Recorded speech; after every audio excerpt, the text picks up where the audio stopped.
എല്ലാ പ്രിയപ്പെട്ടവർക്കും ക്രിസ്തുയേശുവിൻ്റെ നിസ്തുല നാമത്തിൽ സ്നേഹവന്ദനം.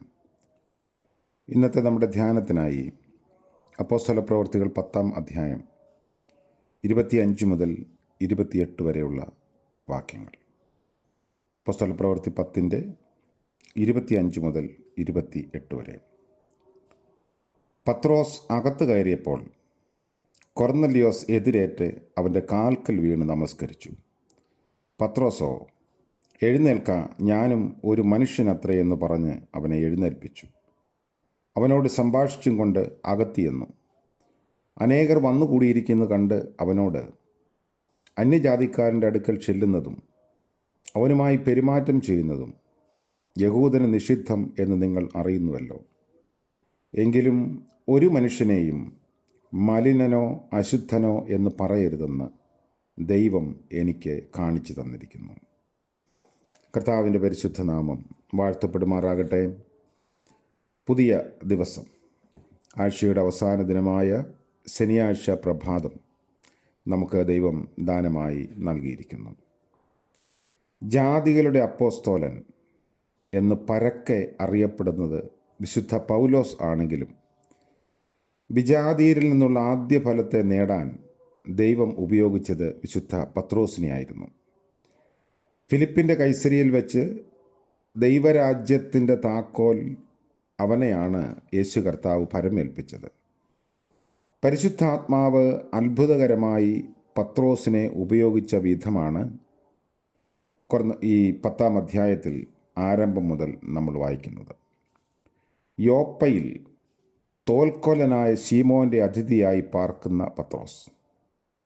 ഒരു യഹൂദൻ വിജാതിയൻ്റെ ആതിഥ്യം സ്വീകരിക്കുകയോ വിജാതിയനെ അതിഥിയായി സ്വീകരിക്കുകയോ ഇല്ല. അതും പ്രത്യേകിച്ച് തോൽ ഉറക്കിടുന്ന വ്യവസായം ഏറെ നിഷിദ്ധമായും കരുതിയിരുന്നു. അവൻ്റെ വീട്ടിൽ വെച്ച് ലഭിച്ച തുപ്പട്ടി ദർശനത്തിലൂടെ ദൈവം സൃഷ്ടിച്ച് യേശുവിലൂടെ ശുദ്ധീകരിച്ച യാതൊന്നും അശുദ്ധമെന്ന് പുറന്തള്ളാനും ജാതിയുടെയും നിറത്തിൻ്റെയും പേരിൽ യാതൊരുത്തരെയും അശുദ്ധമെന്ന് കരുതാനും പാടില്ല എന്ന് ദർശനത്താൽ ദൈവം പത്രോസിന് കാണിച്ചു കൊടുത്തു. അതുകൊണ്ടാണ് കൊർന്നല്യോസിൻ്റെ ദൂതന്മാരെ അവൻ സ്വീകരിച്ചത്. ഏതൊരു ദൗത്യമാണോ ഒരു വ്യക്തിയെക്കുറിച്ച് പരിശുദ്ധാത്മാവ് ഉദ്ദേശിക്കുന്നത് അതിന് മതിയായ വിധം സജ്ജമാക്കുകയും ചെയ്യും. പത്രോസിൻ്റെ കാര്യത്തിലും അതാണ് സംഭവിച്ചത്. കൊർന്നല്യോസ് ഒരു ഉയർന്ന പട്ടാള ഉദ്യോഗസ്ഥനായിരുന്നു. ഭക്തനും കുടുംബമായി ദൈവത്തെ ഭയപ്പെടുന്നവനും മറ്റുള്ളവരെ കരുതുന്നവനും സഹായിക്കുന്നവനുമായിരുന്നുവെന്ന് 2-3 വാക്യങ്ങളിൽ വായിക്കുന്നു. ചാർച്ചക്കാരെയും സ്നേഹിതരെയും കൂട്ടിവരുത്തിയാണ് പത്രോസിനെയും സംഘത്തെയും അവൻ സ്വീകരിച്ചത്. പത്രോസിനെ കാൽക്കൽ വീണ് നമസ്കരിച്ചാണ് സ്വീകരിച്ചത്. അന്യജാതിക്കാരൻ്റെ ഭവനത്തിൽ പ്രവേശിക്കുന്നത് തന്നെ ഒരു യഹൂദന് നിഷിദ്ധമായിരുന്നു. എന്നാൽ വേർപാടിൻ്റെ നടുച്ചുവർ ദൈവം ഇടിച്ചു കളഞ്ഞിരിക്കുന്നു. ക്രിസ്തുയേശുവിൽ എല്ലാവരും വിശുദ്ധം. എല്ലാവരും ഒരുപോലെ ഏത് ജാതിയിലും അവനെ ഭയപ്പെട്ട് നീതി പ്രവർത്തിക്കുന്നവനെ ദൈവം അംഗീകരിക്കുന്നു എന്ന തിരിച്ചറിവ് പത്രോസിന് ലഭിക്കുന്നു. പത്രോസിൻ്റെയും കൊർന്നല്യോസിൻ്റെയും കൂടിക്കാഴ്ച നമുക്ക് നൽകുന്ന ധാരാളം സുവിശേഷ ദർശനങ്ങളുണ്ട്. അതിലൊന്ന്, സകല മനുഷ്യനും ദൈവമുൻപാകെ തുല്യർ എന്നതാണ്. ദൈവത്തിൻ്റെ സ്വന്തം സ്വരൂപത്തിലും സാദൃശ്യത്തിലും സൃഷ്ടിക്കപ്പെട്ടവനാണ് മനുഷ്യൻ. അതുകൊണ്ട് എല്ലാവരും തുല്യരാണ്. ഭവനത്തിൽ തന്നെ വീണ് നമസ്കരിച്ച കൊർന്നല്യോസിനോട് പത്രോസ് പറഞ്ഞു, ഞാനും ഒരു മനുഷ്യനത്രേ, മാലാഖയോ ദേവനോ ഒന്നുമല്ല. ക്രിസ്തീയ സുവിശേഷത്തിൻ്റെ അടിസ്ഥാന പ്രമാണമാണത്. എഫേസ്യ ലേഖനത്തിൽ വിശുദ്ധ പൗലോസ് ഇത് ഓർമ്മിപ്പിക്കുന്നുണ്ട്. വിജാതിയരിൽ നിന്ന് ക്രിസ്തുവിശ്വാസത്തിൽ വന്നവരെക്കുറിച്ച് നിങ്ങൾ അന്യന്മാരും പരദേശികളുമല്ല, വിശുദ്ധന്മാരുടെ സഹപൗരന്മാരും ദൈവത്തിൻ്റെ ഭവനക്കാരുമത്രേ എന്ന് പൗലോസ് ഓർമ്മിപ്പിക്കുന്നു. കോ സിറ്റിസൺഷിപ്പ് എന്നത് ദൈവത്തോടു കൂടെ ദൈവത്തിൻ്റെ സഹപൗരത്വം. കുറച്ചിലൊന്നുമില്ല. എല്ലാവരും ക്രിസ്തുവേശുവിൽ തുല്യർ. പണത്തിൻ്റെയോ നിറത്തിൻ്റെയോ പാരമ്പര്യത്തിൻ്റെയോ വെളിച്ചത്തിൽ മനുഷ്യനെ ഗ്രേഡ് തിരിക്കുന്നത് ക്രിസ്തീയമല്ല. വർഗവർണ്ണങ്ങൾക്കതീതമാണ് ക്രിസ്തീയ സുവിശേഷം. ക്രിസ്തുവിൽ പുതിയ മനുഷ്യൻ, അതാണ് ഇതിൻ്റെ ഊന്നൽ. വേർപാടിൻ്റെ നടിച്ചുവർ ക്രിസ്തുയേശുവിലൂടെ ദൈവം തകർത്തു എന്ന സുവിശേഷ ദർശനമാണ് പത്രോസ് വിജാതിയൻ്റെ ആതിഥ്യം സ്വീകരിച്ചതും വിജാതിയനെ അതിഥിയായി സ്വീകരിച്ചതും നിഷിദ്ധമായ തോൽ വ്യവസായിയുടെ വീട്ടിൽ പാർത്തതുമൊക്കെ. ഇന്നും വർഗവർണ്ണ വ്യത്യാസം സമൂഹത്തിലൊരു യാഥാർത്ഥ്യമാണ്.